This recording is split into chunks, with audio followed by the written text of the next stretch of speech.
to the Logosphere. This is Chris Stites, here as always with JD Ruf. Hello, good afternoon. And today we have the pleasure of having a return guest, Dr.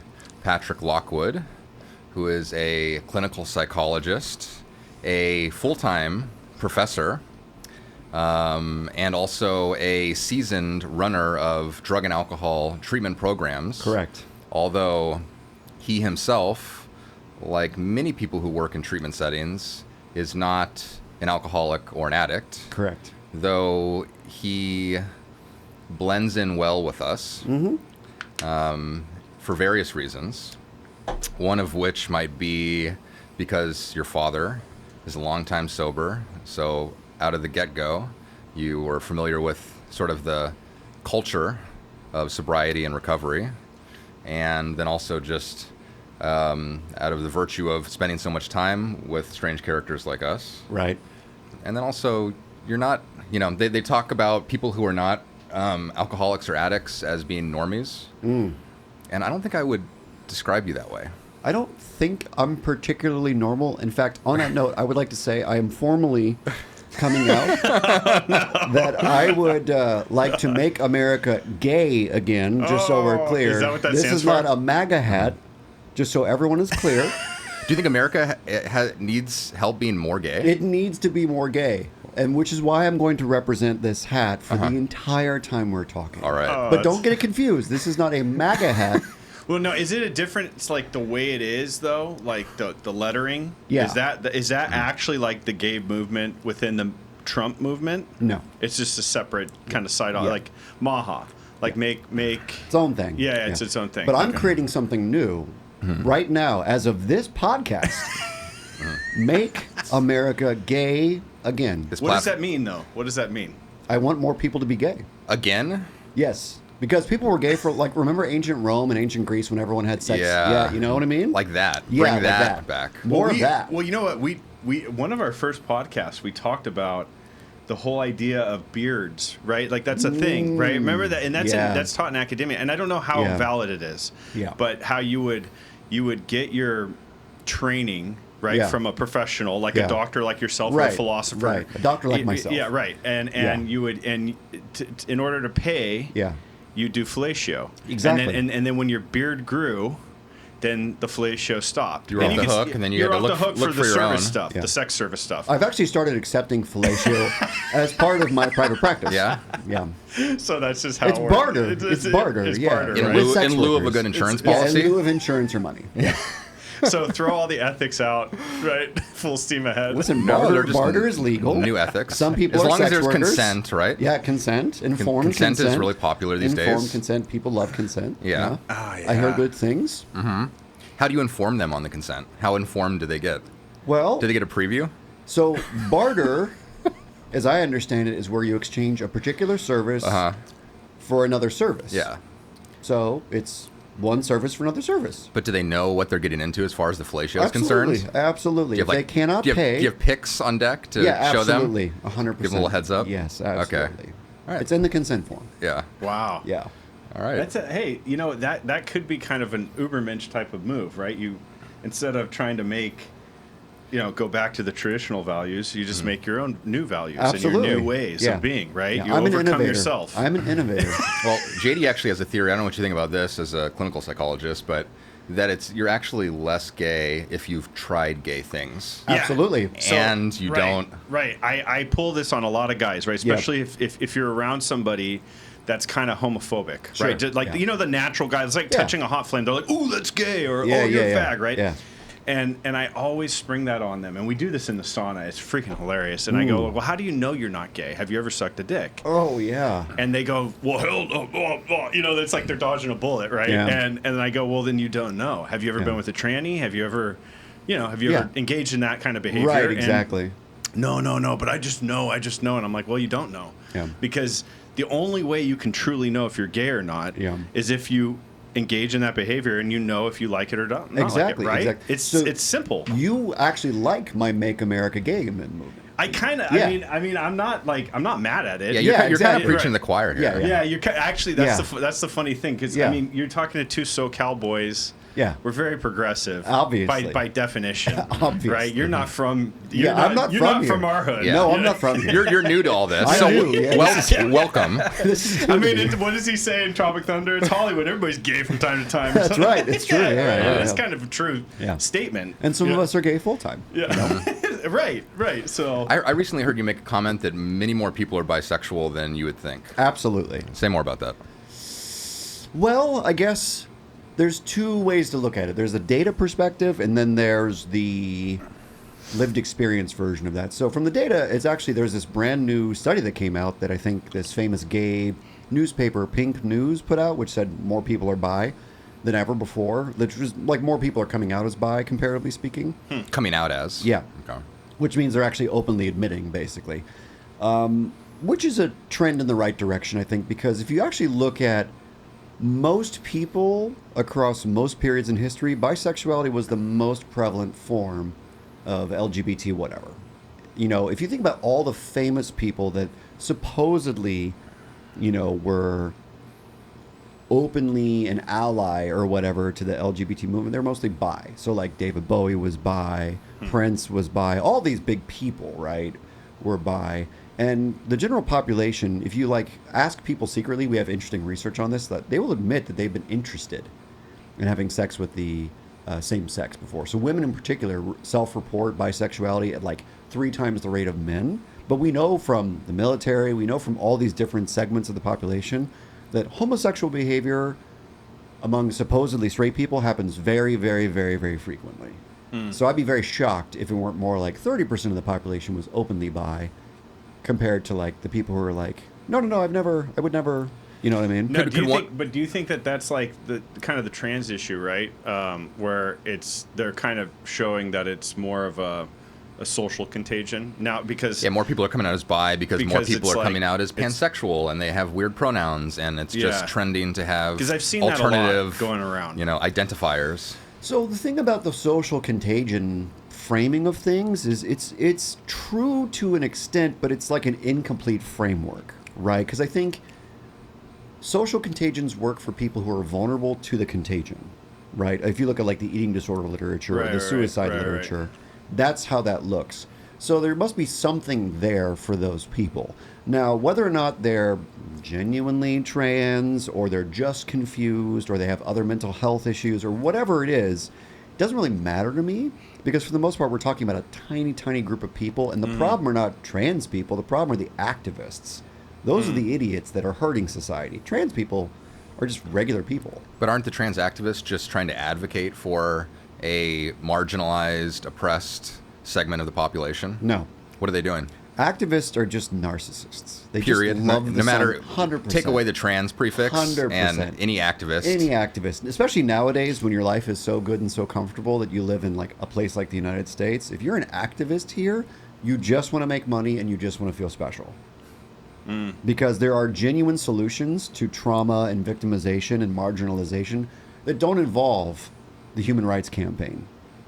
You know? You can go to therapy. You can go join a support group. Those are things that actually help you not be marginalized. You don't need an activist to speak up for you, right? It's mostly making money and feeling special. Do you think the days of activism in America, because like you could argue that the 1964 civil rights movements and the gay marriage, you know, the milk, you know, that whole movement, like now we got this like egalitarian, or how do you frame that? An egalitarian society where, you know, women and men can be married to whatever sex they want. It's pretty open. No races have, you know, a target on their back primarily, right? Like, I mean, I know there's probably certain redlining stuff still going on, kind of under the, you know, but the laws are pretty flat now. Like, we're not sectioning people based on skin color or their sexual orientation as much. Do you think the 60s activism was also just an earlier instantiation of this narcissistic behavior? I would think it was? I would disagree, because the world was very different, like JD is saying. I think overt discrimination was extremely popular, extremely common. It's both popular and common in history, in many periods in this country's history. Whereas now, overt discrimination is only popular among certain segments of the, like the Nick Fuentes kind of morons or whatever it is. Whereas the average conservative nowadays isn't remotely interested in overt discrimination, even if they hold some prejudiced or biased beliefs. Whereas, like, it's interesting that folks on the left tend to be more overtly discriminatory and interested in self-segregation than Do you think folks on the DEI right. is reverse racism? I hear that a lot in the conservative talking. Again, I think it's useful to think about this, like, at what level of the conversation are we analyzing things? Because at the national level, it's just political signaling. But when you get to different institutions at different levels of analysis, I think it's different, right? So in certain organizations that make money off of DEI, it's beyond just virtue signaling, it's also a business model. Whereas for other organizations that genuinely care about certain minoritized groups in this country, it's a way to actually, like, create a space that's maybe more inclusive to some degree. So I can see a benefit to that. Kind of like affirmative action. Right, the good version of affirmative action that's not purely just revenge and retaliation for being discriminated against for years. What does the Make America Gay Again movement think about Trump's gutting of the federal government's DEI programs? So my movement is going to do everything in its power. My movement, the Make America Gay Again movement, is going to make every group of people feel included if you care about the LGBT community. And what if you don't? Then you're not Death to included. you? Then you're not included. So you either believe like us or you don't. Mm-hmm. But Which sounds familiar to other groups out there, though. It sounds like an activist. Maybe. Right? A couple questions. One, you said that bisexuality reports are much higher amongst women. Correct. Do you think that that is just the reporting of, or do you think that is actual bisexual tendencies are higher, or both? I don't have a good instinct about which one of those two things is true because I've lived a very non-traditional life, and so my instincts are very much shaped by my experience in the world. My bias is there probably are plenty of sexually curious men who would not like to admit it because of what you said. It's like, I don't want to be perceived as gay or whatever. Whereas that could just be my bias, so I'm open to being wrong about that. My instinct, though, is like, if given the right opportunity, you probably would mess around with a dude. Many people probably would. Maybe not all men, but a lot of men. What would be a more like biologically sound or evolutionary explanation for why more women would be more likely to be open to homosexual experiences than men? A lot of people have actually written about this, and so I don't want to do any of their opinions a disservice by not sharing it correctly. The general thing that I think I've read is the way females on average are socialized in most cultures makes them need to be more caring, more agreeable, more open-minded to some degree. And so the idea would be you might be less concerned about, your boundaries with regard to social expectations if you're more agreeable, if you're more open and more curious, more empathic. You might be able to relate to people, your own sex and gender, differently than if you're, for instance, a male who's socialized differently. Also, my experience has been if you relate to people more strongly, you can feel close to them more strongly. Whereas many men don't feel like they relate to each other very strongly for various, I think, biological and cultural reasons. There's another stereotype that kind of runs against this, which is that men get along better with men than women do with other women. I don't think that's true at all. I think that men deal with conflict and disagreement differently than women do. Women report or showcase disagreement and conflict more readily, as evidenced by all the stupid reality TV shows we've ever watched. But, like, watch Survivor. I love that show. There's a great mix. Just as I know this is extremely scientific, by the way. I'm a doctor and a professor, but, like, if you watch Survivor, it's a perfect scientific example. Like, it's equally men and women usually, and the men are just as cutthroat and stupid and cunty and backstabbing as the women are. Now, what's easier to run, a men's sober living or a women's sober living? Neither. They're both terrible business ideas. But I would argue, though, anecdotally, in my experience in life, that men groups that band together usually stick it out. right? Like if you're going to start some kind of social club, which I've done several times in my life, right? Yeah. Where you get together once a week, or you're going to all talk about, your problems or whatever it is, right? You're going to go play poker, right? It doesn't matter. But men, somehow we stick together, like, and then every time I've seen my wife or other friends that are girls try to start these social clubs or whatever it is, a meeting or something once a week, it always dissolves. And there's some drama, right? There's some drama.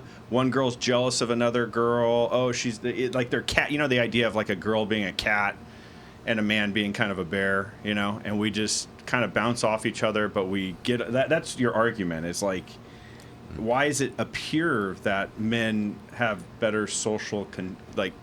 I don't know if I mentioned this to you, but I heard a theory to explain this, which is that historically, men have had the ability to kill each other with their physical bodies. Right. That we have upper body strength that is significant enough that if, any of us wanted to kill the other just using our arms, we could actually do it. Yeah. And so it's almost like mutually assured destruction, because we know, and we've been trained to know, that at the end of any threat, there's like a real trigger. Yeah. That we have to squash disagreements. Sure. Otherwise, it would be existentially threatening. Whereas with women, that you watch videos of women fight, and it can be kind of intense to watch, but it's hair pulling and they hit each other, but they're just going to exhaust themselves. Yeah. And it's never going to be a fatal encounter.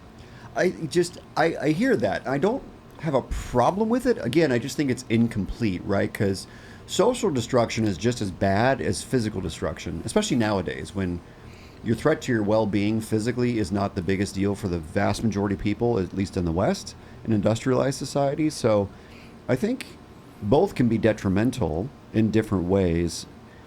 And I think it's just a question of like, what are you basing that on? Because if you're basing it on your personal experience of like watching people try to create organizations, that's just a convenience sample. I don't actually know. No, that's why I said it's anecdotal. I don't know if there's studies out showing that men, because think of armies, right? Think of military. Yeah. And I think that's an idea of where kind of homosexuality came from. Is like you're going to go out to the battlefield, right? And you're going to be on this campaign with Alexander the Great, and he pushed his, he's famous for he pushed his generals way too far. I mean, they went into India and they're like, dude, we've been doing this for years. We want to go home, but like when you're out there in the woods with a bunch of dudes, you're going to get gay, right? And that's kind of where there's people that say that, prisons. Yeah, or prisons, right? And I was in the military, and there was a lot of homosexual. And back then, it was don't ask, don't tell. Correct. Right. And I'm curious to know what you think about that policy, but because it's not that anymore. But Trump's trying to bring that back. Don't ask, don't tell. And he's also trying to pull transgender people out of the military. He's trying to strip it all apart, But anyways, I remember going to parties, and there was always the gay military guys, and we knew them, and we were cool with them and everything, and they would go do their thing, and the heterosexuals we'd go do our thing. Yeah. But we would go drink and have fun and party together and stuff. But it was okay. Like we were all good. And then I think that was stripped away, and now there's been this lean of like, it doesn't matter, don't ask, don't tell. Like that's not a policy anymore. Yeah, I mean, just to answer the question about don't ask, don't tell, the problem that I have with that is messaging, right? So I'm sure that there are a lot of people who believe that they're trying to be inclusive. And as the founding member of the Make America Gay Again community, I want to make sure this is an extremely inclusive world for everyone who identifies at least as gay, if not bisexual, maybe even lesbian, maybe even trans. But, all kidding aside, what I hope is that when you create a policy like Don't Ask, Don't Tell, you've thought through what that's actually going to do. Right. In terms of the way the policies are disseminated and how people receive the messaging. And my guess is it doesn't actually make people feel included. So I hate the political version of inclusivity. I love the psychological version of it. Right. The psychological version of it is you belong and it doesn't fucking matter who you are. Which I think is great, because for the most part, in most businesses, in most organizations, if you meet the basic requirements, it kind of doesn't matter who you are, right? So that goes back to the trans and the military thing. There are tons of people who probably identify as trans, who fit just fine in the military, have the basic skills, ability, personality, temperament, whatever it is. Or exceed them. Or even exceed them. Yeah, right. Right. I couldn't tell you because I have no clue what the data actually are.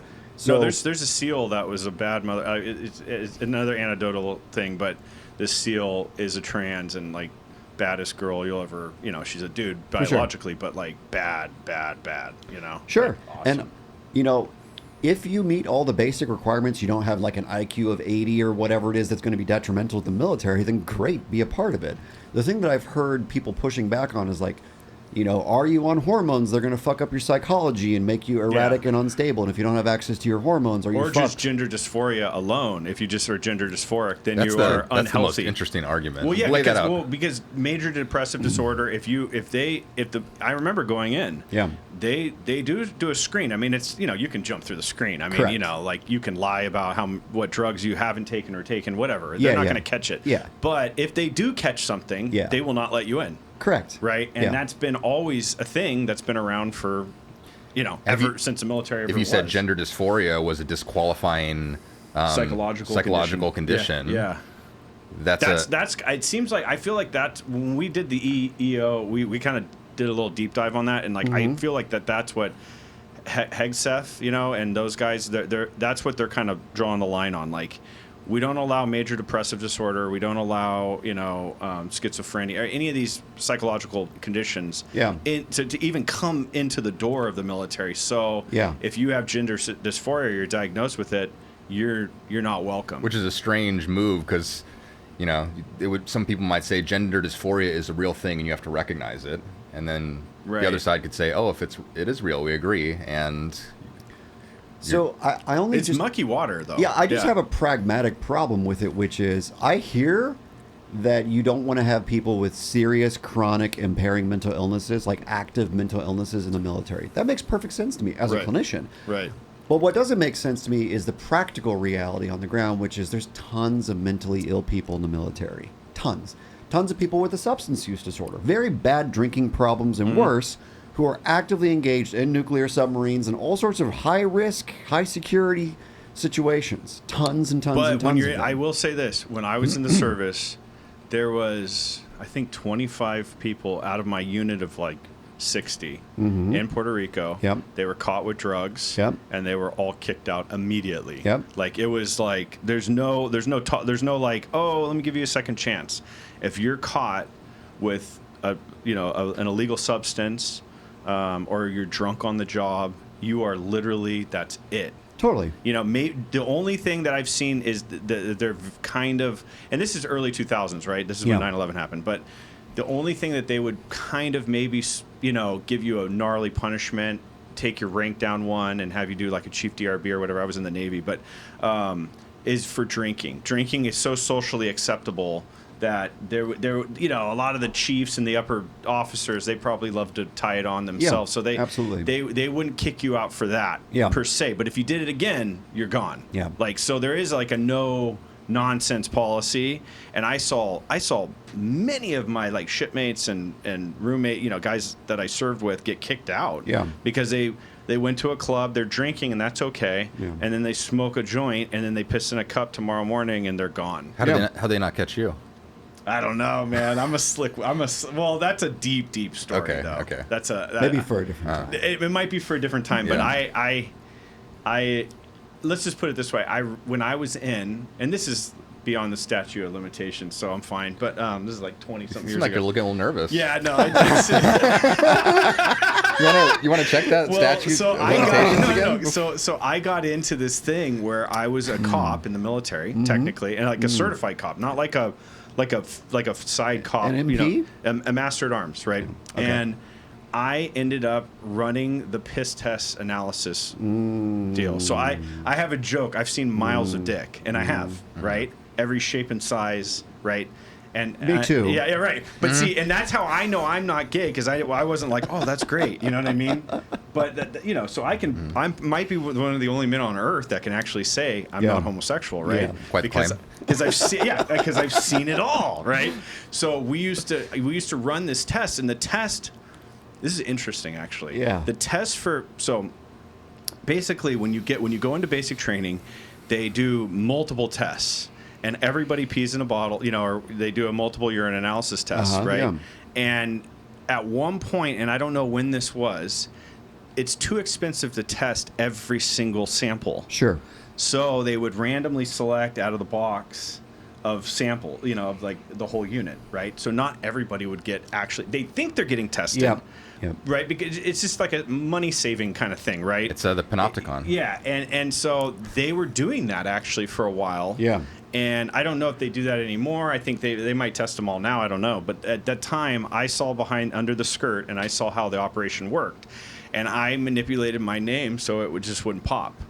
So I was on every drug under the sun. Mm-hmm. I mean, I was a total D-bag, but I never got in trouble. Oh, amazing. Let me ask you another question about bisexuality. Okay. So you're a open bisexual man. Am. Yes. Now there's a couple different stereotypes about bisexuality. Okay. One, if there's a bisexual man, the stereotype is, bro, you're just gay. Accept it. Have you heard that? I've heard that. I've heard that. Okay. Yeah. If you're a bisexual woman, but that's also the same with trans, right? It's like you're not a girl, you're just a gay man, right? That's another thing. I think it's similar but different. Yeah. But if you're a bisexual woman, you're just straight, and you're putting on a show, or you're afraid of the dick. Yeah. You got a little burns. Yeah. You're gonna come back around eventually, but get out and do some more laps around the track. You've never heard these? No, I've heard them. I'm trying to think of how to deal with the laps around the track because I've never heard that before. I think you can just keep moving past that. So I'll try. So again, as the founding member of the Make America Gay Again movement, I really want to be clear that bisexuals are real. I'm one of them. And gay is just an umbrella word for everybody who fits in the queer community. And so I think there are some folks who are bisexual who are afraid to be gay. Like the stereotype that I see the most, if you actually listen to gay people talk and you go on like gay Twitter and hear all them like bitch at each other and stuff, it's like you're younger, you're afraid to be fully gay, so you pretend that you're bi for like the first couple of years of being out. So it's like the softer launch into like being fully gay. I'm sure that's true for some people. I'm sure that some people soft launch as bi until they actually fully become gay. But like, I don't know how frequent that is. I doubt it would be that common. And the reason I believe that is because if you ask someone in their 20s or 30s if they're actually bisexual, and you ask them like simple differential diagnosis questions, like when's the last time you fantasized about the opposite sex, right? And they can't say it's happened in months or years or something like that. That might help discriminate nicely between the two. Almost every bisexual I know and that I've heard about and seen and all this stuff and all the research I know, like these are people that are actively, frequently engaged in relations both with the same sex and the opposite sex. So do you think there's any damage done when somebody is gay and they kind of like the repressing your sexual, like becoming sexually anorexic? Like you see that in the sober community. Yeah. Right? People get so into the whole spiritual thing. Yeah. They're like, God is my dick, basically. Yeah, right? yeah. God is my father. Yeah. God is my dick is the title of this episode, God by is the way. my dick! Yes! I'm going to use that for my movement. I know. It's a good one. I mean, there's another one, Yeah. Get Gay with God or Suck Cock for Rocks. So I anyway, love that. that's the opposite side of that one. I kind of love that, though. Yeah. I'm going to make a t-shirt. Yeah. But there's this happens, right? Somebody is like a crazy drug addict. Yep. They get struck with sobriety. Right, yeah. They go through all the hoops of it, and they do whatever step program that they're in, and then they just can't get along with people really on a sexual level, right? It's also in alignment with this custom of don't date for your first year of sobriety. Yeah. We recognize for people in early sobriety, sexual relationships or romantic relationships. That's where him and I disagree a lot, actually, because you think you should just put your dick in whatever. I wouldn't go that far. I'm like snake in the cage, but yeah. It's a. But like, so going back to the sexual repression thing, right? Because there's ramifications for it, right? Like I could imagine a man or a woman, and they're attracted to somebody, but they're repressing that on purpose because they don't want to be judged by their peers, right? Or they don't want to get in the type of trouble that comes along with that because they can't handle it. Right. And so they do that for years and years and years and years and years. Sure. and I wonder what kind of psychological, what comes out of that. You know? I mean, I think, just to be clear on terms, it's the psychologist in me. Like, there's repression and suppression. So those are both defense mechanisms. Repression is unconscious, like outside of your conscious control, limiting of your thoughts, feelings, and wishes. Whereas suppression is the conscious, active limiting of your thoughts, censoring yourself, censoring your urges, controlling yourself, right? Right. So that would be more suppression. Yeah, you're talking more about suppression. Probably suppression, but I mean, I could see how society and what you grew up in is going to be repression. You might have inherited or internalized repressive ways of thinking. Right. And I think, the problem with repression is that it's not under your conscious control and you have no relationship to that piece of yourself. Yeah. So I'm really anti-repression, and even Freud, like Anna Freud and Sigmund, both didn't really like repression because the more unconscious the defense mechanism, the more it limited your ability to have an authentic. To say you don't like it, life. what do you mean by that? What do you mean? Like you don't like the idea of it, or you don't agree with its credibility, or you just think it's an unhealthy... I think all of the more immature, to use a technical word in the psychoanalytic world, the immature defense mechanisms, which you didn't have a conscious relationship with, like the mature ones are things like rationalization and sublimation, where you like put your unwanted urges into productive things like work and all this stuff, right? The more mature defense mechanisms, the most mature of which, by the way, was humor. So mature defense mechanisms, which you have a conscious relationship to the unwanted thoughts and feelings and urges. When you can have a conscious relationship to these things, you can have mastery over them. You can develop an integrated self-concept and be a functional person. But when you're operating mostly on the immature defense mechanisms like splitting and repression and things like that, your emotions and your unconscious life runs your life from the psychoanalytic perspective. What can one do about repression if it's unconscious? Well, you have to have someone who's willing to point it out and see it, right? And that's tricky, right? I mean, it's hard. Is it hard to, you got a patient and that they're like in the closet and... Has that ever happened to you? Has you ever been in that happened? situation? A patient that's actively in the closet? No, not... They grew up in some hillbilly town where if you were gay, you get strung up by your dick. You know what I mean? Like that kind of thing where... I sincerely cannot think of an example. I'll try to think, Phil, while we're talking. Yeah. I can't. Because most of the time, most of my clinical practice has been in California, so it's a fairly, you can be out, you can talk about it kind of thing. Yeah, for the most part, it's like when you were repressed, your life was a bigger mess. So just to name a specific example, I was the clinical director of a rehab called La Fuente, which is an LGBT only rehab here in Hollywood. And it's very clear to me, the people that had more repressive experiences as kids and adolescents were more fucked up. They used more drugs and more trauma, more sexual assault, things like that. And so when you can have a functional, conscious relationship with your urges, whether they're good urges or bad urges, whether they're good for your mental health or not, you're more likely to have self-agency. You feel more in control of your life, and you can do something meaningful with whatever's going on in your head.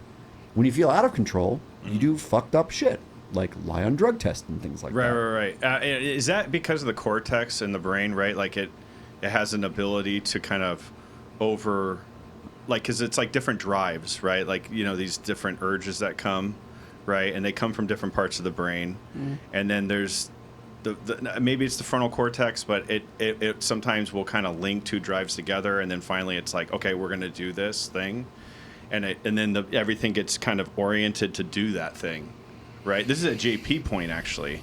He just did an interview with this like really, really smart neuroscientist where, they put those hats on, then they analyze the brain when somebody's looking at a picture. Yeah.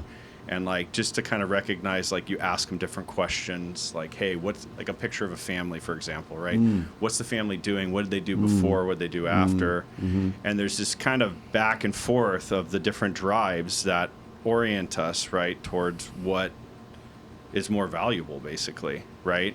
And I could see what you're saying with the repression, which is subconscious, is there's no rational, like, in the moment, like, oh, wait a minute, this is like, I have these choices. I should rationally think about which is the best choice. Yeah. You're just on automatic drive, basically. Right. Right? And now they're I mean, in this interview that I watched last night, like now they're starting to kind of see the links of the way these different parts of the brain work. Yeah, I mean, my knowledge, again, I'm much more limited because neuro is not my field. I've tried to read as much as I can. It's fascinating though, right? But it's mostly educated guesses at this point, and we really still don't know anything. Like, we couldn't even identify what a thought is. Right. If you put somebody in an fMRI, you couldn't tell what their thought was. You know what I mean? Like, we literally don't know what the mind is. We don't even know what consciousness is. Right. Right? We can't even identify depression in a brain scan, right? So the NIDA and the National Institute of Mental Health spent billions of dollars for the last 25 years trying to do PET scans and fMRIs to, like, identify various, like, signs of pathology for depression. Right. No clue. Right. Billions of dollars just down the drain. We've identified nothing. The serotonin hypothesis is kind of dead. Right? Which is fascinating. What's the serotonin hypothesis? Oh my God, it's insane. Like all these SSRIs, they're saying, right? Isn't that like a big pushback now with the MAHA movement? Oh, I know. It's going to be kind of catastrophic to that industry. I mean, I don't think so. I think that industry is so powerful that it's not going to matter. Really? And also because, again, everyone at the end of the day, no matter what you think and what your belief system is, everyone's a pragmatist. And so any person that gets put on SSRIs is going to have a noticeable change in how they function. Right. It may not be super noticeable. And if you're really, really badly struggling with depression, it may be more noticeable, right? Because serotonin, as like one of the many neurotransmitters in your brain, has some relationship to mood and some relationship to motivation and feelings and perception and all these things. But it's like one of many, many, many, many, many chemicals in the brain responsible for your mood. You know, your mood is the conglomeration of like dozens of chemicals. What's the serotonin hypothesis? The basic gist of the serotonin hypothesis is that people that struggle with depression, clinical depression, right, not just low mood, have deficits in the regular availability of serotonin. Because what happens for a lot of people is these various neurotransmitters that are responsible for positive mood and energy and focus sometimes dip throughout the day or throughout the night, and those dips can correlate to mood. Not always, but they can. And so when you give somebody an SSRI, what it does three functional things. It stops, number one, the transporter, the protein that swallows up the serotonin after it's bound at the postsynaptic site. It stops it from functioning, so more of it's just left back and forth between the two neurons. It also increases the production from the presynaptic side and makes it easier to bind at the postsynaptic side of things. So it functionally does three things which create more serotonin. Now, technically, every SSRI does dozens of things. Like if you go to Wikipedia right now, have fun, do this experiment, go to Wikipedia, pick any psych med. And if you pick any psych med, especially like an antidepressant, like an SSRI or SNRI, and you look at the pharmacokinetics of it, go like halfway down the page on Wikipedia, every SSRI actually works on like 10 different neurotransmitters. Not just serotonin. So every SSRI that's supposedly just serotonin works on other things. Because they're not actually simple molecules. They're actually very complicated molecules. But there's also the argument, too, where there's a lot of studies that have been made from what I hear from people that if somebody is kind of misdiagnosed with like major depressive disorder and they're prescribed an SSRI, it can make them go kind of crazy. It can make them be like homicidal, right? Have you heard about that? It's a thing, and then you know it's coming to light because now everything is going to be put under scrutiny. Yeah, with RFK for sure. It's like the school shooter thing, right? There's this conspiracy that everyone who has engaged in publicly violent behavior, like school shootings and mass shootings, was taking some kind of SSRI. I've heard that one too. And so, like, that's just another one of those bad, like, correlation is not causation things, because there's millions and millions of people on SSRIs who've never engaged in anything violent ever before. And so the question really should be, is like there's this type of statistical analysis called regression, where you plug in a bunch of variables and see which one predicts the best, like which is the strongest predictor of the outcome. Like car insurance does this all the time, right? So your insurance company puts in 10 variables into the regression equation, which is the best predictor of getting an accident. You know what it is? It's being a male, by the way, right? We get in the most accidents, we're the most impulsive, whatever it is, right? Does that matter if you're gay or not? You know, As the founding member of the Make America Gay Again movement, I vow to look into this and see that my people are safe. So, I don't think so, but I could be wrong. I'll have to look. But I don't think that SSRIs are the best predictor of public violence. I would be totally shocked. Yeah, no, I don't think that, but I think that there's gonna. I mean, it seems like RFK and this whole movement with the MAHA is gonna be pretty gnarly. I hope so. I mean, I think they're gonna be rooting out a lot of these weird chemical, but there is going to be a full attack on SSRIs for sure. Listen, if this guy makes a bunch of research studies happen where they look at like long-term outcomes, right, risk of harm and risk of self-harm and risk of suicide and risk of homicide, oh great, right. Do some research, spend billions of dollars researching something we kind of already understand.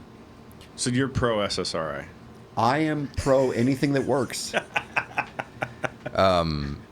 That's what she said. That's what she said. That's also what he said. Make America Gay Again. That's what they said. Yes, that is what they said. Yeah. From a personality psychology perspective, I love this. Are gay men on average different than straight men? You mean, are there certain traits? Like women and men score differently on average. Like agreeableness and conscientiousness, probably, and neuroticism, definitely. Yeah. There must be data on this. I will admit that I actually haven't looked into this, and as the founding member of the Make America Gay Again movement, I apologize for not having looked into it before this interview, but I will look into it and I will get back to you. What would you hypothesize without looking at the data? I would be willing to bet that gay cis males, on average, score higher on traits like openness to experience, tend to be more creative and artistic, and probably on conscientiousness. They appear to be much more interested in the rules and aware of norms. How about neuroticism? I would say probably similar to females, probably score higher. I don't know about agreeableness, though. I couldn't tell you. Those are my guesses. Yeah, there is the stereotype of the kind of sassy gay man. Yeah. Or the flamboyant, right? Where does that come from? What is that? What do you think? What causes that? Yeah, like it's just because like you can meet, for example, my great grandfather stormed the beaches of Normandy. He's a bad motherfucking. You would think of him as a man's man in that type, but he was like a theater thespian gay man, right? But the baddest motherfucker you'll ever meet, right? Like he could twist you up in a pencil, right? But he was a outspoken gay man in a time where if you did that, you were gonna get really effed with. Yeah. And but whenever I was hung around him, I got a feeling that he was like a little softer, but he had a little flamboyancy to him, but he was more of like a man's man looking. He would dress like you would a typical heterosexual male, right? Yeah. But then you'll get like a gay guy that is like super flamboyant and super fabulous and all that. Do you have an explanation for the gay voice? Yeah. What is that? Well, again, I don't want to be overly simplistic, so I want to think about everything that might be involved. So the first thing that comes to my mind is hormones.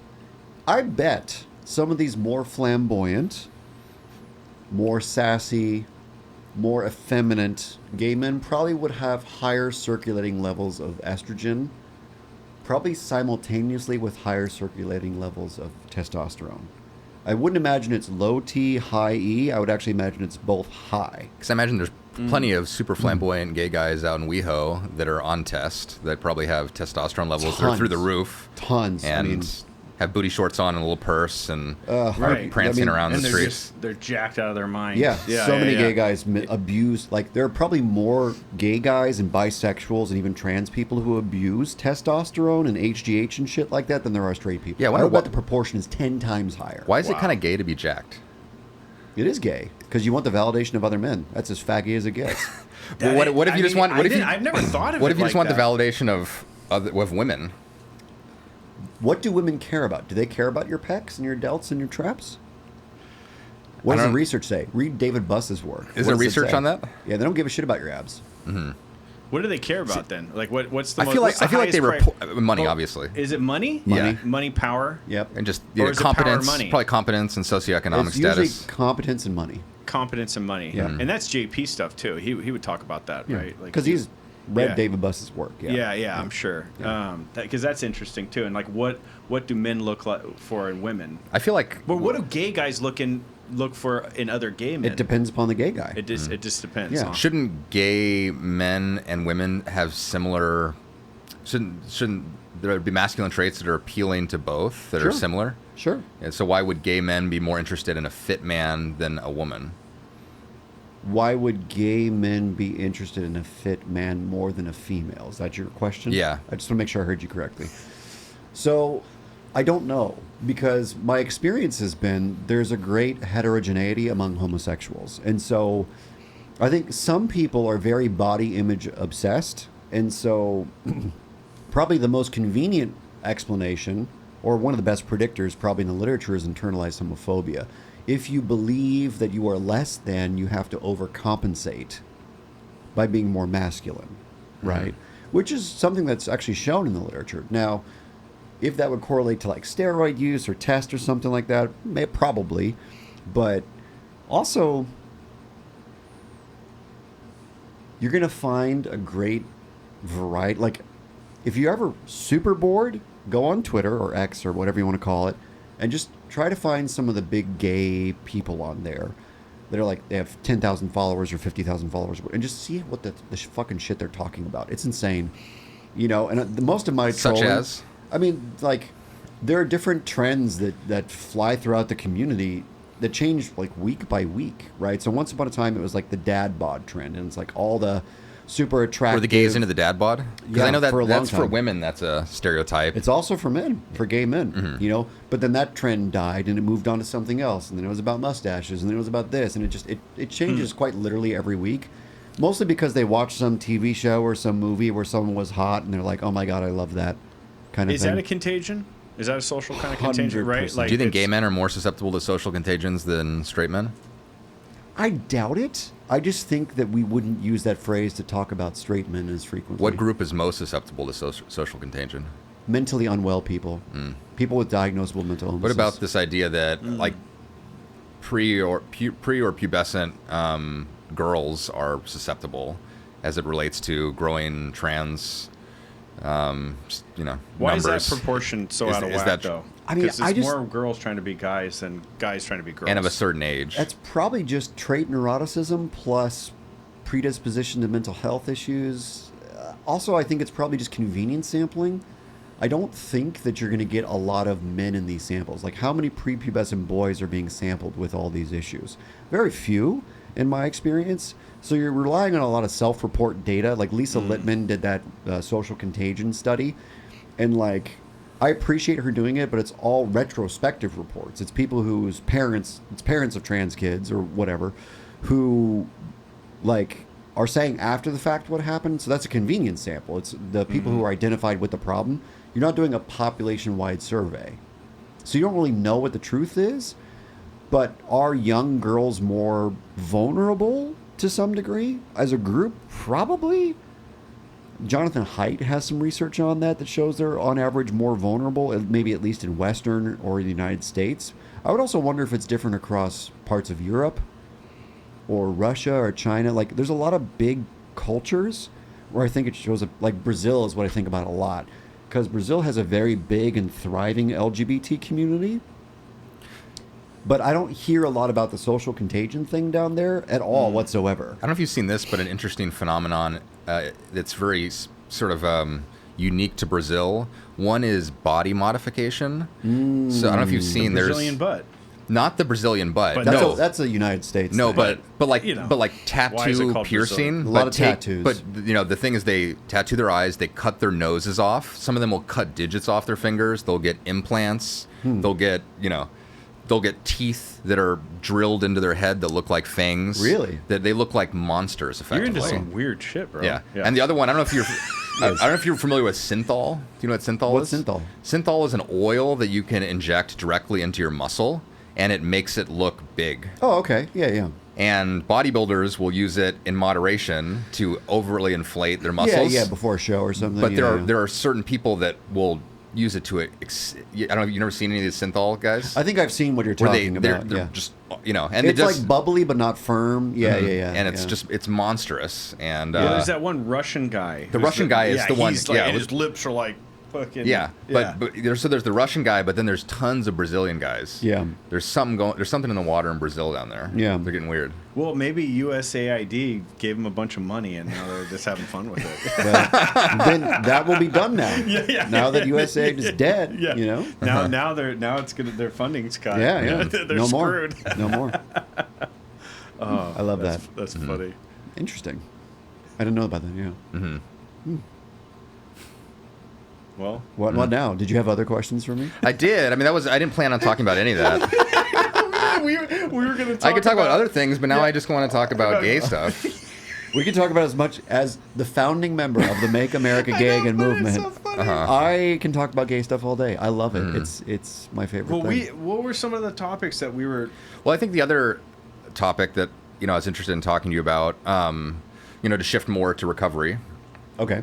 I heard you say recently that in the field of psychology and mental health, that you talked about this field of professionals being somewhat sequestered from legitimate doctors, and that they weren't really spoken to, they weren't really collaborated with, they weren't really seen as legitimate maybe in the same way. Yeah. And that for many years in the substance use disorder scene, the basic treatment was to lock someone away in rehab for a period of time, and then make them do AA forever. Yeah. And that was really it. Yeah. And that we've evolved since then. Yep. And can you say more about that? Yeah, you heard me talking about like the history of substance use disorder treatment in the United States, which is really kind of a sad thing to talk about. I'll try to make it funny if I can, but It's really weird because when AA started in the 30s, it was a radical thing. Like, it was not readily accepted by anybody anywhere. It was this fringe, ultra-Christian thing. And there were, like, no open solutions to substance use disorders because it was a moral problem. You were like a bad person if you had a drug problem, right? And so it was kind of a moral solution to an immoral problem at the time. But doctors who had drug problems started to become part of AA and started to like drink the Kool-Aid. And then they created the American Society of Addiction Medicine, ASAM, which every insurance company has to use ASAM criteria to figure out. That's where ASAM came from? Correct. Yeah, a bunch of recovered psychiatrists, basically doctors. But the real scandal is there was a one-size-fits-all model in this country since basically the birth of AA, and AA started to take off all over the world, which was lock them away in rehab, and everybody, no matter how severe their substance use disorder, was an alcoholic. It didn't matter if you were more of a mild or moderate user or like a binge drinker. You were the same kind of person. You were just in denial and didn't want to accept it and admit it and surrender. Because the people at the time didn't have any other model that worked for them, because the model that existed prior to AA was the harm reduction approach, right? That's what's so fascinating about this whole story to me, as a professor at least, which is for hundreds of years in the world, physicians used a harm reduction approach and were actually mostly successful. Like, the best example of this is actually the Civil War. So the Civil War was terrible because so many people were killed, families were torn apart culturally, or maimed. A lot of people lost legs or had injuries, and they were in chronic pain. And so opiates, actually, the first opioid crisis in the United States and in the world was actually during the Civil War and immediately following it. And so doctors had to become experts in doing harm reduction following that, because they didn't know what to do. So they just started giving out diacetylmorphine, which is heroin, and doing like taper schedules for decades following the Civil War, and actually did it successfully. And then when the early 19-teens came around, Harry Anslinger and all these anti-drug people who really just hated Mexicans and blacks, basically, were like, well, pot's the devil, alcohol's the devil, heroin's the devil because these Chinese people or whatever, right? So genuinely, they were trying to use a discriminatory agenda to drive drug policy. And it didn't really work. Because what it did was it put doctors out of business with the Harrison Narcotics Tax Act. And so a lot of people with drug problems got worse because they had a maintenance model or a harm reduction model that was actually keeping them from getting worse. So I'm not a big fan of methadone maintenance or the harm reduction approach because I don't think it works for a lot of people that are on it. But for the people that it does work for, it's preventing, the spread of diseases, which I think is a good thing. Like, I think less hepatitis is a good thing. Aside from the spread of diseases, MAT is still a popular thing and Totally. somewhat of a controversial thing. Yeah. What is that? MAT is medication-assisted treatment. Yeah, Suboxone, Okay. buprenorphine, I just don't know the naltrexone. name, yeah. Mm-hmm. Yeah, and it works. And the thing is, So from the recovery perspective, there's purists that would say, hey, You're if not you were sober. if you were a Yeah. heroin addict and now Yeah. you're on Suboxone, nothing's really changed. that's because they don't understand what Suboxone is, right? And it's no shade to people who think that. It's just, genuinely speaking, Suboxone is not a medication in which you can actually literally get high. You cannot biochemically get high off of Suboxone. You will definitely be sedated if you're on a too high dose for your condition, which people think is the same thing as nodding out. But it's not the same psychological experience. See, I think this is one of the interesting, places where professionals and people with a lived experience butt heads. Yeah. Because as someone who has taken plenty of Suboxone throughout my life, my lived experience would be you can get really fucking high. You can fuck yourself up. You can totally Like yourself up. euphoric, Yeah. take one, talkative, euphoria, feel good, Sure. itchy face, Sure. all the symptoms. Yep. No, I hear you. And I'm not saying that it's not possible at certain doses. What I'm saying is the way that it's supposed to be used, it's not meant to get anybody high. And I think you can get less high, and you can't overdose on it. You can't overdose. You hit a limit. Yeah. If you took 8 milligrams or 16 milligrams or 164 milligrams, at some point you're just gonna be diminishing returns. Yeah. Whereas if you're doing heroin, you just eventually you're gonna Yeah. you're gonna get higher and higher until you die. And so the purpose of medication-assisted treatment is not to prevent people from getting sober at some point. It's to stabilize them during the most crucial period of early recovery when they're at most risk of relapsing. So the math goes like this. If someone's just now willing to get clean from heroin, fentanyl, whatever it is, but they're in a high-risk situation, like they live in a flop house or they live with a terrible family or whatever it is, could you possibly give them a medication which would make them maybe less at risk of going back to fentanyl and more psychiatrically stable so that they're more motivated to do other treatment-like things, or AA, so that they can eventually get off of it and get back to regular life? What's the harm in the harm reduction approach? What are the consequences of harm reduction? Sure. Well, the consequences of harm reduction are pretty obvious to me. Number one, you're convincing people away from abstinence in most situations, because most people who really like harm reduction are activists. They really, really believe that they're God's gift to psychiatry and psychology, and they're more compassionate than the abstinent-minded people, which is fucking stupid, by the way. And I don't believe anyone's really, truly more compassionate than anyone else. And so what I would argue is the folks that are doing the harm reduction model, if they're the narcissistic types, which many of them are, probably are actually just worsening and prolonging substance use disorder pathology. Some aren't, though. And so it depends upon which people you're talking about. For a harm reduction method to be effective, it should be pretty easily accessible. Correct. And if it's easily accessible, the type of people that would benefit from abstinence might be less likely to achieve abstinence if they have all of this accessibility to, sort of pseudo-abstinent, harm reduction-based ways of approaching the condition. When I teach about this at Cal Lutheran, my university, until they see this and they fire me, the metaphor I always use, or I used to use when I was a professor, is a car, right? So I think of addiction, I think of all mental illnesses as like a multifaceted mechanical problem, right? So you have a car whose brakes are shot and the radiator isn't working, and once upon a time there was this thing called a carburetor. And so if you had a carbureted vehicle, if it wasn't tuned correctly, if the air-fuel mixture was wrong, you were fucked and you couldn't get your car started, or a car would sputter off and die, right? And so some treatments are here to adjust the carburetor and get the right, mixture of air and fuel, right?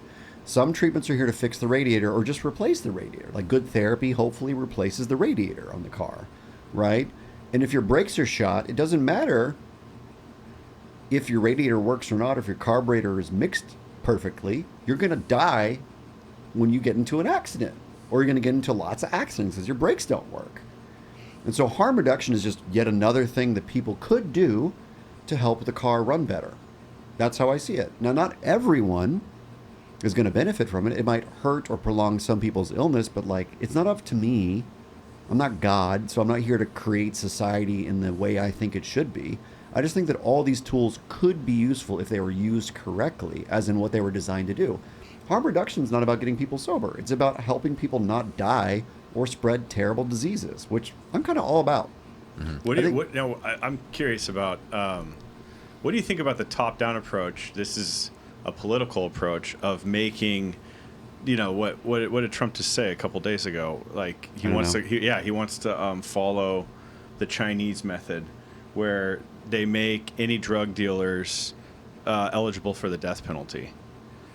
That's what they do in the Philippines, right? Right. But that's being proposed now, and it's being talked about in political circles, that maybe we have such a problem, right? Like, yeah, we could do all the different therapies and the treatments and all that, right? Sure. But it's, the Titanic is still sinking, right? And there's still over 100,000 people every year dying from fentanyl overdoses. It's an epidemic of its own magnitude, right? Sure.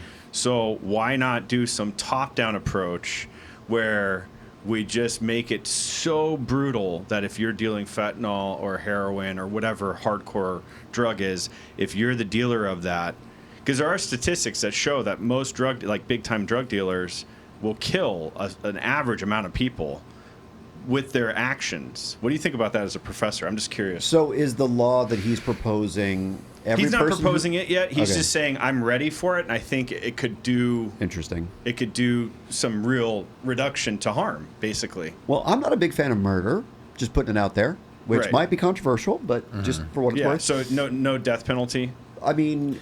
I guess aside from the death penalty, what about just deterrence? If you look at working with a sober individual, there's one thing that you do to try to treat them is you try to prevent their access to the substance of their choice.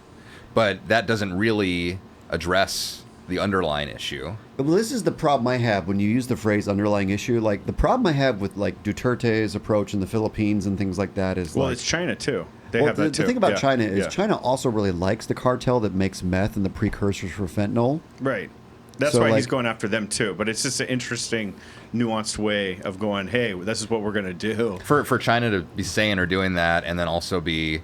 friendly to all their... That's like the, they become that's like the addict who steals your drugs and then really helps you find them. Much anymore. But still, the CCP absolutely loves their drug dealers and the people who create the precursors. Oh, yeah, of course, yeah. The thing for me is, it doesn't get rid of... So, let's go economics on this, right? Supply and demand, right? There's a huge demand in this country, no matter what the supply is. So the question is incentivizing people, like demand theoretically, incentivizing with the threat of murder, is that really going to cut down on demand in this country? And I just genuinely don't believe that. Well, what do you think would happen if, some peddler on the street gets caught with a bunch of fentanyl that he got from the cartel, which came from China, whatever. Yeah. And he's on TV getting gassed for it. And then they take a couple fully, bad criminals, probably worse than just a drug dealer, right? Yeah. Most drug dealers are. And especially if you're dealing, there's an experience to that, right? When you're just a weed dealer, and I used to be that, right? Yeah. But when you move up into cocaine and the harder drugs, it's a whole different ballgame, man. Yeah, you get into some weird shit. So many people you and I know would be dead. Right. under this rule. Yeah, I know. I would be dead. Correct. Yeah. So. Or I would have never engaged in that behavior because I know you're going to get killed. Really? When you were using? Really? Did that stop you in the military? I'm just saying, you know? It's an interesting idea, But though, you don't right? believe that reducing supply can also reduce demand? It never has in history. Yeah. If you can point to a city, I'm culture. just thinking about an individual. Say you're an alcoholic. Yeah. And you are working in a bar. Yeah. And you have endless access to alcohol. Yeah. And so you're in this cyclical, addictive pattern with alcohol consumption. Yeah, yeah. And then all of a sudden you're sent to, an island somewhere where you cannot acquire alcohol. Yeah. And Is there's it no possible option. that your craving for and your addiction to alcohol and therefore your demand for alcohol would be reduced by your lack of access to or the supply of it?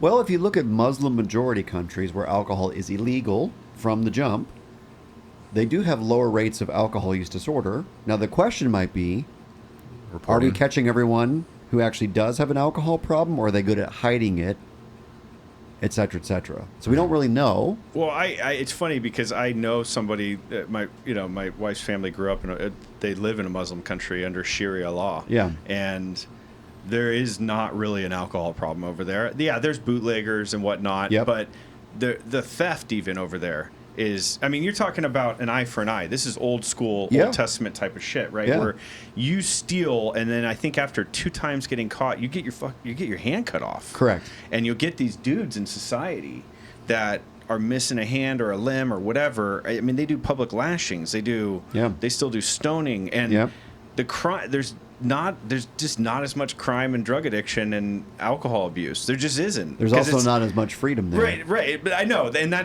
think that's the kind of the weird kind of thing. It's like, how do we want to be America and have the freedom, to, I guess, sell illegal drugs and kill people, or do we not? Well, the thing that I always think about is, like, how was this country actually created? It was created by a bunch of people who said, you're going to tell me what I can't do? I'll show you. Right, yeah. So you're really That's going to true. fight against hundreds of years, That's true. 250 plus years of, like, that mentality? I don't think so. Yeah. I don't think it would ever pass in America. I don't think, even with loaded, how the Republicans have it, I don't think that would ever pass. But it's just interesting that was thrown out. That was thrown out there a couple days ago, and it was all over the news. Like, he's going to try to make it a death penalty for fentanyl dealers. Yeah, it's culture specific, right? So in certain cultures that would work just fine. Right. But we don't live in that world. Right. Right? But if you could implement it, you'd have to change the entire culture. And good luck with that. But with your island example, would that force the change on the culture? Imagine. I think the answer like, might be yes, but at what cost? Right. There'll be some harm, but then a year later you're not going to have 100,000 people dying from fentanyl, and then all the effects that the family goes through, where little Johnny didn't even know he was taking fentanyl and he thought he was taking a Xanax, and you wake up and he's dead, and the whole family's ruined, and everybody goes just completely bananas. And that's assuming everything goes according to plan. Right. No, I understand, but I'm just saying, like, a thought experiment, right? Like, if you were to take all the abused drugs, like the hardcore drugs, and it seems like there's a lot. They're gone suddenly. What would people do? Would they go nuts? Yeah. And then, of course, go through that period and then kind of figure it out, and then do something else to distract themselves. It's a different maladaptive coping skill. Correct. Because it's not really going to bunch address of sexual pirates. I love that. I love that idea. Yeah. Yes. That might work. Yeah, right? Sexual Pirates, which is a good band name. Yes, let's start the Sexual Pirates. So if just magically, poof, all the drugs could be just eliminated from a country, they can't come in. It's done.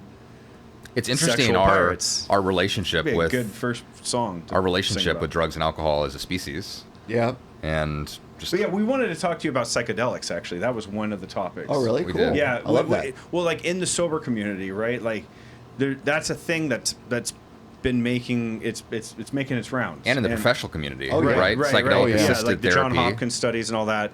And I've known a couple guys now, so it's not just anecdotal. It's a thing that's spreading. Oh yeah. That have gone down to Brazil or wherever, some South American, and they get some sage dude that's like the medicine man, and they go, and I mean, these are usually people that have severe traumatic stuff. Yeah. I feel like it really helps them with that. Like, there's an incident where a car accident happened or somebody died, some tragedy, some trauma that's really, really like on the surface all the time with them, you know? Yeah. And they go down there and they take, you know, ayahuasca, and they go through this whole trip, and then they come back and they're a lot better. Okay. And that's been a thing, but I don't know if that's like true, right? Yeah. Like, I mean, it's I've got no firsthand evidence of that. All I've noticed is that it's becoming popular. It's trended. It may be trending down a little bit in the sober community, but certainly in the clinical community, it's on the rise, or it has been recently. What do you think of that? Yeah, you also have people like Joe Rogan talking about Ibogaine, multiple episodes, talking about military people who've had benefit from Ibogaine clinics in Mexico and stuff. And listen, I'm a pragmatist at the end of the day. So if it's going to help, let's do it, but let's do it thoughtfully. And the problem is I don't trust the system that we are all a part of to do things thoughtfully. Because again, if you go back to our discussion about antidepressants, there are, in theory, very thoughtful guidelines like prescribing guidelines and even deprescribing guidelines where you get off the meds. No one uses those deprescribing guidelines. Deprescription happens so rarely. It's like statistically like less than 10% of the time people experience a deprescription. Why is that, you think? Well, because why change it if it's not killing you and if you're basically okay? Is there a financial explanation for that? I'm sure it's different depending upon the system you find yourself in. There's money in the prescription, not in the deprescription. Not really. These like off-patent drugs like Prozac and shit, you're not going to be making $1 billion from a pharmaceutical company kind of thing. But, you know, these newer drugs, maybe, right? So imagine there's like a pharmaceutical grade Ibogaine and an Ibogaine experience. Or like even ketamine. Let's talk about that for a second. Yeah. So that's a popular psychedelic. Right. Brand new meta-analysis just came out that showed that it doesn't really do much for severe depression after 3 months. So it's basically useless. And you took ketamine. I did. Yeah, I went down the freak. K-hole, for lack of a better term. And ketamine's great short term, right? And so all these psychedelics have a specific goal, right? Like mushrooms and LSD, you're shooting for different things than if you're taking ketamine, a dissociative, or Ibogaine, which is a quasi-dissociative, or ayahuasca, which is closer to DMT, right? So these different types of psychedelics, you have different goals. And so if they're used for the correct goal, that makes perfect sense. But for the most part, I don't trust the pharmaceutical industry. I don't trust the American Psychiatric Association or anyone else to do it right. Do you think these drugs, because I mean, there's a long-standing practice of using them, right? I mean, there's, you know, we read that book, The Immortality Key, about kind of linking like Jesus cults to Brian's mushrooms. Book. Yeah. And it's a fascinating book, and I mean, and then it kind of brings to light when they say at the end of the book, it, you know, spoiler alert, but the first drugs that were banned in the United States were the drugs that I think it was mescaline or peyote, or it was peyote out of the cactus, right? And a lot of times when like an authority comes into place, and they take over like an indigenous people, or they try to like assimilate them into their culture, right? Yeah. The Romans did this too, right? Yep. They come in, and then they the first thing they start taking from them is like their medicine, right? Mm-hmm. You know, and they say, no, you can't convene with your spirits because now you're part of this team. Sure. That's some illegal witchcraft bullshit. So you're going to comply to us. So there is like, it's an ancient thing that we've, you know, put our wankers in for a long time, right? With, you know, tripping on mushrooms and whatever, you know, ergot beer, the graveyard beer. And do you think there's chemicals out there that can, because I think the argument is that these chemicals can like shrink the time for healing, right? Like you go on this ayahuasca trip, you see the mother, whatever spirit, and you come to terms with like this gnarly thing that happened in your life. You get perspective on it, you heal, and then you're done, and you just like you move away from it and you're good to go. And you don't need any psychotherapy, you don't need any other medication. It's like a one size fits all drug. And I mean, no, but there's a lot of guys that peddle that, right? Well, the problem I have with that is I don't know many cultures that I'm aware of, at least, that have a relationship with psychedelics like that. Well, what about like the native, like the becoming of a man, right? They did this in ancient Greek too, right? Like you go on a trip, right? And you have to like go out into the woods, and like with the Native Americans, you would take I think it was not ayahuasca, but peyote. And you would literally like come back and you'd be a man. Yeah, but like you'd find your spirit animal and you'd like do this whole thing. And sometimes it's a hunt. Like you got to go get this evil thing, this evil spirit. Right. And then once you slay it, and you're tripping balls while you're doing it. Okay. Right. And you come back and you're like you have this new identity. Okay, let's take that, because I think that's a great example of what I'm trying to get at. So. Yeah. I like psychedelics because I think they can help people have profound experiences, and profound experiences change us, for sure. Right. The problem is I think it's being oversimplified, right? So even these ayahuasca ceremonies that are more like traditional, not the like someone up in Berkeley who thinks they're a shaman, but like the traditional ones, it's a process. So what I don't want anyone to think is that these are simple, quick, easy processes, right? Right. Let's take a completely, seemingly unrelated thing. Now let's talk about high school prom. High school prom, your senior prom, at least in the United States, is this big transition point in life where you become an adult because you're graduating high school and so on and so forth. And this is your ritual, just like ayahuasca, right? To become a full-fledged adult and go be your own person in college or trade school or whatever. OnlyFans. And so nowadays, right? The Make America Gay Again movement is fully in support of OnlyFans models. So, when you think about prom, senior prom, it's not like you get into your senior year of high school and all of a sudden, oh, by the way, there's senior prom. Get ready for it in 6 months and then do it and you're done. It's actually a 4-year process where you learn about senior prom your freshman year. And you start to become enculturated in a process of working your way towards senior prom. And you're building an identity. You're kind of like building a story. And you're building a campaign to get to the point where you get to senior prom and you become your matriculated self. So you can move on to college or whatever it is. And then you finally do senior prom and it's probably nothing like what you expected it would be. Maybe you get drunk enough or whatever. But like it's not exactly what you would expect. And then you finish out the rest of your school year for a month or two, and then you go off to college, right? That is, I think, much closer to what good psychedelic work is compared to this, I have trauma, so I'm just going to go to Mexico and do Ibogaine. Mm-hmm. It's actually, I think it's a process. I think it's a multi-dimensional, multi-stage, multi-phase process where you psychologically mature towards this idea of healing and integration and things like that. I think if you're doing it correctly, right?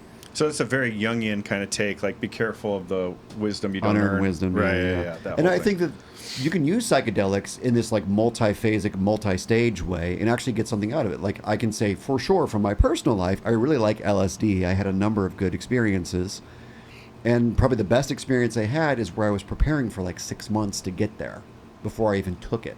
And all of that preparation wasn't back-breaking work or whatever, but I was trying to do a lot of psychological preparation, planning and intention, planning and experience, so that I knew what I was getting into when I did it, and that I had someone to help me walk through the experience. And we were talking about these plans together, and then I walked through it with somebody, and I came out the other side and tried to do a lot of what they call integration after the fact, and that was 6+ months of me trying to figure out what to do with this new knowledge about myself and how I show up in the world. Are you familiar with the stoned ape hypothesis? Mm-hmm. What do you think about that? I mean, that's in the book, right? It would make sense. Yeah. It would make sense. I just don't know that we have good anthropological, archaeological data for that, but it would make sense. What is the stoned ape hypothesis? The idea that we became more civilized, our cortex grew, we became more socially integrated, empathic, more conscious, developed a more expanded consciousness as a result of naturally happening upon various psychedelic plants in the wild. Because most of these mushrooms grow naturally, and the apes that happened upon Amanita muscaria in the wild had a mind expansion process and started to play socially together as opposed to competitively and all this stuff. Could you even say that we co-evolved with? I'm okay with that. I don't know what the data says. I don't know if there's evidence of that. It would make sense to me, but I don't know. It'd be cool. It would be cool. It sounds cool. It sounds cool. It sounds really cool, but it's probably cooler if it was just aliens, though. There's a really great book you might like by a biologist named Kevin Leyland. It's called Darwin's Unfinished Symphony, and he talks about why did we actually evolve as a species? And his perspective is we happened upon language and tool use, and we learned how to imitate better. And the folks that learned how to imitate better, their genes survive better. But so why did we happen upon it? Right. So that's a question. Aliens. Obviously. I mean, come on, obviously aliens. Come on, we got to Joe Rogan this shit. Now, are aliens gay? Well, just so you both know, the Make America Gay Again movement is open to all aliens, all nationalities from all galaxies, so long as you're gay, or trans, or bi, or even lesbian. But wait, with your movement, so what is it, cisgenders or heterosexual males, we're not allowed in the movement? Heterosexual males are allowed if you're willing to have gay sex once a month. That's the requirement? Once a month? That's pretty steep. Is it? What do we get out of it? Yeah. Well, there's 3 tiers for incentives. Okay. So a tier 1 MAGA member, Make America Gay Again, just so we're clear, gets a free wristband. That's it? Yep. Okay, I'm not enticed yet. A tier 2 member who has gay sex more than once a month gets a t-shirt and a free subscription to Out Magazine. Okay. Which is a gay magazine. That's a little bit more exciting. Yeah. And a tier 3 member gets a personalized thank you message from me, t-shirt, hat. Oh, the hat. And a free hand job of your choice. Interesting. Of your choice? By person of your choice. Person of your choice. Okay, I was wondering how many different types of hand jobs are there, over There's the pants, many under the different pants? types of hand jobs. Yeah? Let me be clear. Interesting. Okay. Now, when you say gay sex once or more, one or more times a month, that includes masturbation to gay porn, by the way. Does it? Yes. Oh. Well, you got it in then. I mean, that's an easier. That's a free wristband. That's a free wristband. Okay. All right. Now, what do you think of do you think that brings up a question? Does it? Yeah, for some reason. Many questions. Gay men that are okay, we're back. trying to get people they know that are heterosexual to go the other way. It's kind of like a target thing, right? Do you think that? Do you think that? Yeah, but do you think that's depraved? Is that fucked up? Is that like sexual assault? Or on the spectrum? on the spectrum of? The spectrum. Yeah, I think. So I think it's context dependent, right? So of course, yeah. I would say that there are probably many situations where it's more depraved because you're talking to someone who has no awareness of what game you're playing with them. But then I can imagine there are also a great many so-called straight people who are probably just a little bi-curious, who are hanging out with gay guys, openly gay guys, who are kind of aware that somebody's into them. So I don't know what the whole spectrum of experience looks like, but I'm sure there's some coercive, manipulative, abusive versions. I'm sure there's some friendly game versions. I don't know what the prevalence of either would be. Is it okay or not okay if GHB is involved? What do you mean by okay?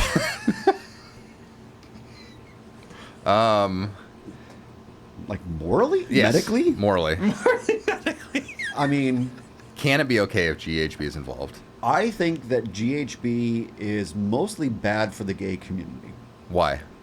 I just think it increases the prevalence of sexual assault, and I think it worsens underlying mental health issues. And probably contributes to the addiction problem in the gay world. So wait, what is... GHB is the date rape drug, right? What is that? It's one of the... Rohypnol. Rohypnol is a benzodiazepine. GHB is what? Do you know it? Gamma hydroxybutyrate. What class of drug it is? It's a dissociative. It's a very unique, wonderful, interesting drug. I've got quite a bit of experience with it. Yeah, a lot of gay guys will get high on G and go dance and chemsex, clubs, right? Chemsex. Chemsex on G it's like next level. Yeah. What is it? Inebriate you to a point where you just have a good time? It's similar to alcohol. It's like euphoric and sedating. Lowers inhibitions. But it's got this strange mechanism of action so that the window of effect is very tight. Yeah, it's like 15, 20 minutes if you're lucky. So it's very short acting, and to do it properly, you have to kind of time it out and measure it out and do it at appropriate schedules. Because what can happen is you can have little or no effect with G, and then you feel a little giddy, and then if you just overshoot the mark a little bit, you're in full sleep paralysis.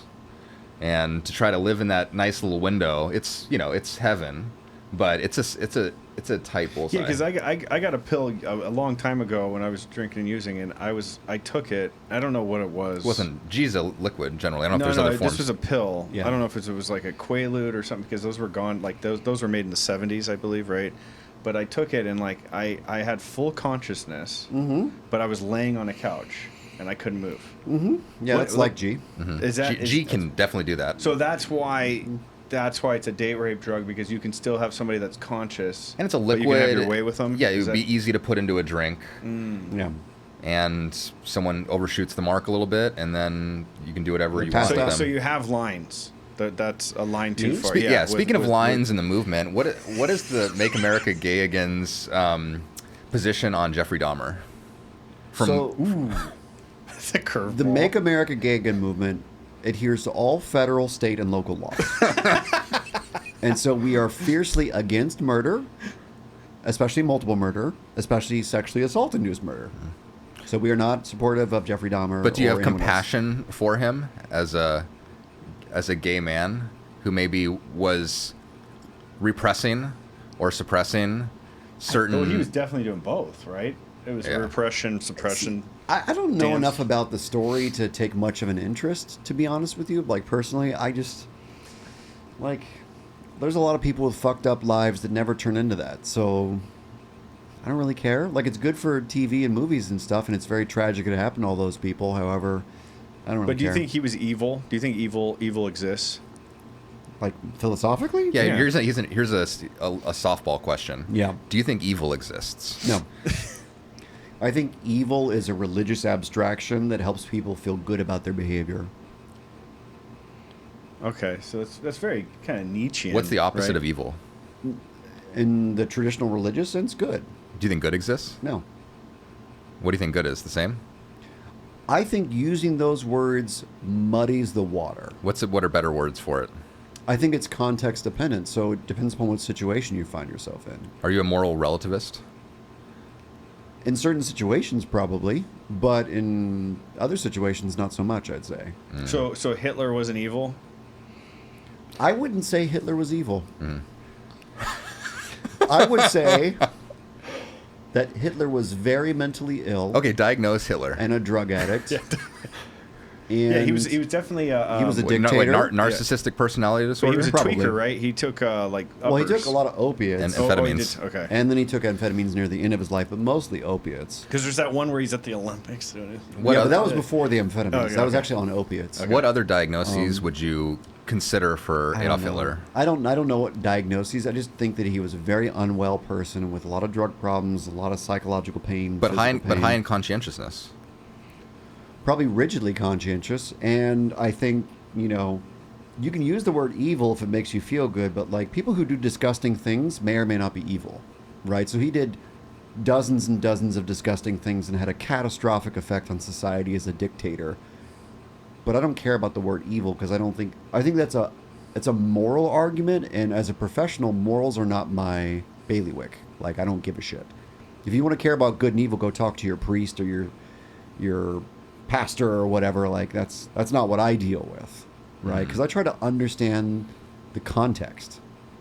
So from a contextual perspective, if you've ever read Mein Kampf, it's a fascinating book. I've read it. I wouldn't encourage most people to read it because it's just boring as shit. It's just some loser. It's kind of like the Communist Manifesto. It's actually worse than the Communist Manifesto. I know, but it's just I think I always say it's like sloppy philosophy. You know? To me, the Mein Kampf just sounds like a whiny little bitch loser who's just whining about like the ways he was fucked over and the ways Germany was fucked over, and it's just like, that's not healthy masculinity. That's not a sane person. That's not a powerful person. That's a pathetic person. Do you think Hitler was an incel? You know, he seemed like it, though he was able to have functional relationships with some women. So, like, he probably would have been in the world, in the age of the internet, he would have been like Nick Fuentes. Do you think Hitler was? Do you think Hitler was boning Eva Braun? I don't know if it was consensual, but probably. Okay. You know, it's funny. Have you ever seen the Netflix show Mindhunter? Yeah. Right. So it's funny. The moral, not moral argument is that forensic analysis guy that came from, I can't remember his name, but basically they had all these serial killers back in the 60s and 70s, right? And old society is like, get a rope, this guy's evil, kill him, kill the pedos, right? Kill them all, right? Anybody that kills multiple people or kills one person is evil. Yep. And it's a nice way of kind of buttoning everything up. Yep. Good, evil, done. And this one forensic guy from the FBI actually started interviewing. He's the famous guy who interviewed all these major killers that were locked up, and he got a lot of pushback. Sure. Because there was a lot of these FBI agents that were like, no, like, this guy's just evil. We just need to kill him. And he's like, no, I want to do an interview because I want to kind of see. And they're like, what's the point? Like, why do you want to talk to him about why he cut somebody's head off or whatever? Try to understand them. Yeah, try to understand it. And he's like, no, we need to understand it so we can predict. Correct. And he actually was very successful. What's his Hold'em or something? Anyways, he's a real famous forensic FBI guy. Yeah. And it's just such a fascinating show because it is nuanced now, right? Like, the problems, the way we solve problems maybe 200 years ago are not gonna work today. Yep. And it comes back to even the harm reduction argument. Do we want to understand criminals and think about their childhood and the fact that hurt people? Yeah. Or is that just overly caring to the point of it being unhelpful, and that sometimes people just need to be consequenced for their actions, and let's not get into the weeds with those things and not try to over-understand people who do bad things? I think the question is always, what is your goal, right? Because depending upon how much power you have and what your goal is, you may or may not care so much about understanding the problem, right? Like, if you look at one level of analysis, like the level of being a therapist, right? So at the level of being a therapist, you're very, very, very, very, very interested in understanding the complexity of the problem. Because the more you understand it, the more you can do the right interventions or the right meds or whatever it is. But if you're the administrator of a treatment center, you're less interested in understanding the problem. You need to be like one level up looking down and going, okay, if my therapists are this effective, that will keep patients in my program this long, which will make us this money and this reputation, and then when you move one level up from the administrator, the owner, they have a different perspective, and then you move up to the societal, so it depends upon your level of analysis and what your goal is. So the average knuckle dragger walking around thinks kill the pedos, kill the sociopaths and psychopaths, because it's like, my moral intuitions are fuck those people. And fair enough, because that's being a regular person. We want revenge, and revenge feels good because revenge has kept us safe for however long we've been alive as a species. Yeah. Right? But when you start to get to more complicated, organized societies where you have different types of people trying to coexist and different types of institutions and businesses and all these layers, it's probably very hard to use these more instinctual maps, these like older processes, and like function well in a complicated society. And so I think it depends on what your goal is. I have two more questions. Okay. One is a little bit more specific related to what we're talking about, which is there is a stereotype amongst prisoners, which is that prisoners have no tolerance for and actually prone to violent retribution towards pedophiles. Okay. Right? Do you know about this? Yeah, I've heard about it. If someone's has a sex crime against a minor and they're in prison, they have to keep them safe. If people know about it, I mean, it's the prisoners who will take the most vehement approach towards someone who has committed a crime like that. Yeah, I've heard about it. I don't know how frequent that happens. Yeah. What happened to Dahmer?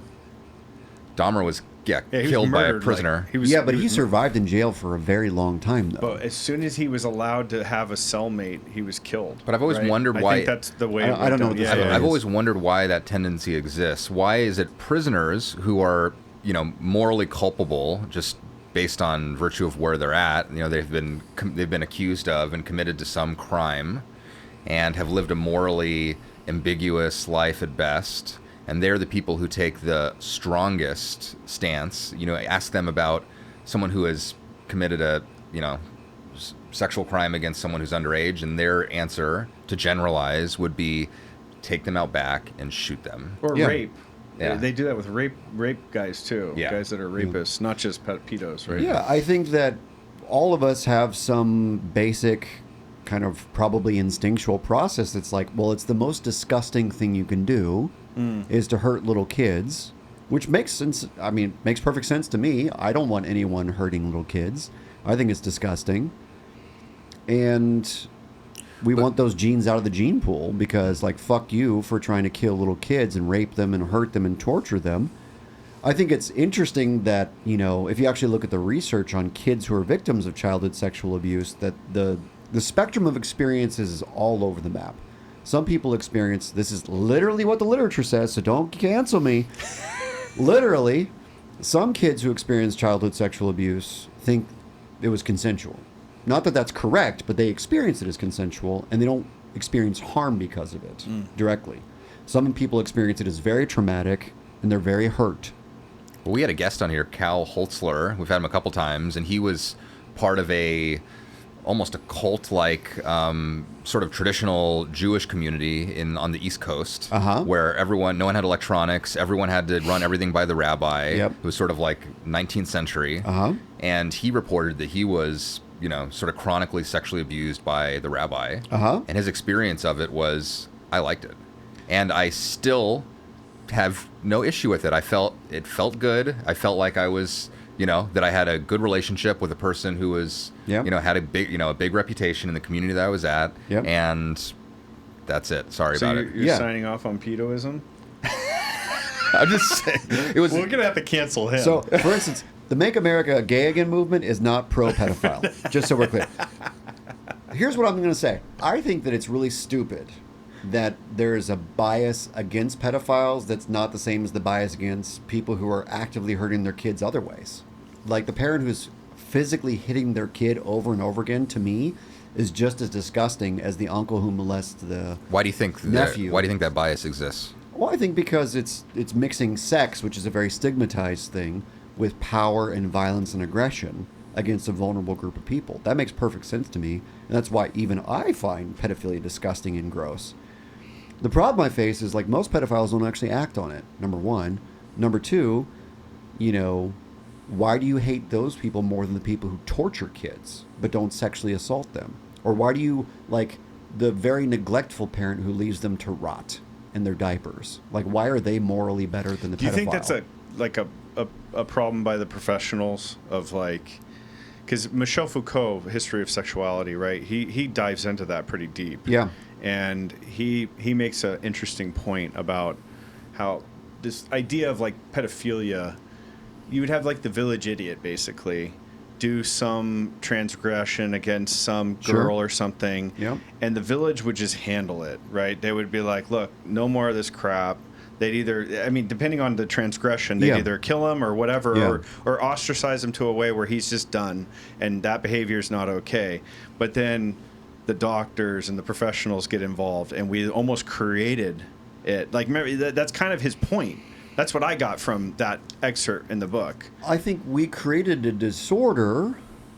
The American Psychiatric Association created a disorder, but I think it's been morally a problem for most of history in different groups. Now, the ages and the power differentials have differed depending upon the group of people.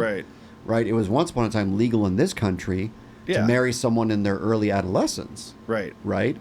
So that's all changed in states actually to this day. And normative, right? And normative. Yeah. So for me, I think I'm not a moral relativist when it comes to hurting people.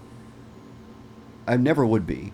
What I struggle with is it's just as disgusting. Pedophilia is just as disgusting as the parent who's hitting their kid every day. I think that's just as disgusting.